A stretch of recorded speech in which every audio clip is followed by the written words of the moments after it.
సాక్షాత్కారం భగవాన్ శ్రీ రమణ మహర్షి జీవిత చరిత్ర బోధనలు పుస్తక పఠనంలో ఆశ్రమంలో దినచర్య.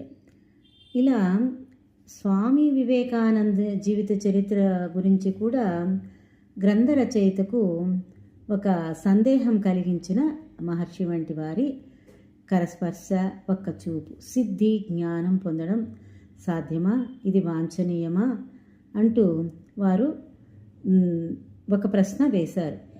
ఈ విధంగా నిద్ర మేల్కొన్న తర్వాత సిద్ధులైన శక్తులైన కలలో పొందిన వాటి వంటివే. నిద్ర మేల్కొన్న తర్వాత ఆ శక్తులు ఉంటాయా?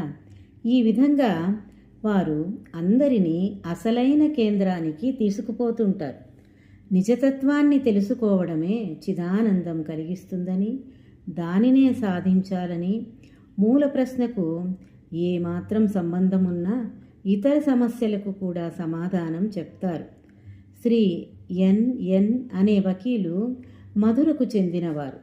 ఆయన అంతమంది దేవుళ్ళు, దయ్యాలు, భూతాలు నిజంగానే ఉన్నాయా అని ప్రశ్నించారు. మహర్షి ఇచ్చిన సమాధానం ఇది. నిజమే, ఉన్నాయి, కానీ అది వ్యావహారిక సత్యం మాత్రమే. మీ ఉనికి వలనే అది కూడా. ఎన్ అంటే శివుడు, దేవుళ్ళు అభూత కల్పనలు కావన్నమాట. మహర్షి కాదు. ఎన్ అవి కూడా మన వంటివే అయితే వాటికి కూడా లయం ఉంటుందన్నమాట. మహర్షి కాదు, మీరు జ్ఞాని అవ్వవచ్చు, ముక్తులవ్వచ్చు, అమరమైన బ్రహ్మం అవ్వచ్చు. మీరే అలా అవగలిగితే మీకంటే ఎంతో విజ్ఞులైన శివుడు మొదలైన వారు అమరమైన బ్రహ్మమేనని ఎందుకు భావించకూడదు? అమృతనాథుడు అప్పుడు కూడా సిద్ధులున్నారా అని, ఆ సిద్ధుల లోకం ఉంటుందా, వారికి ఎటువంటి శక్తులున్నాయి అని అడిగాడు. ఇప్పుడు కూడా సిద్ధులున్నారని, వారు కూడా మహేశ్వరునికి సమానమైన శక్తిని వినియోగిస్తుంటారని మహర్షి జవాబు చెప్పారు. మహర్షి ఎందరికో ఎన్నో విషయాలు చెప్పారు. వాటన్నింటినీ ఒక గ్రంథంలో ఇమర్చటం కష్టం.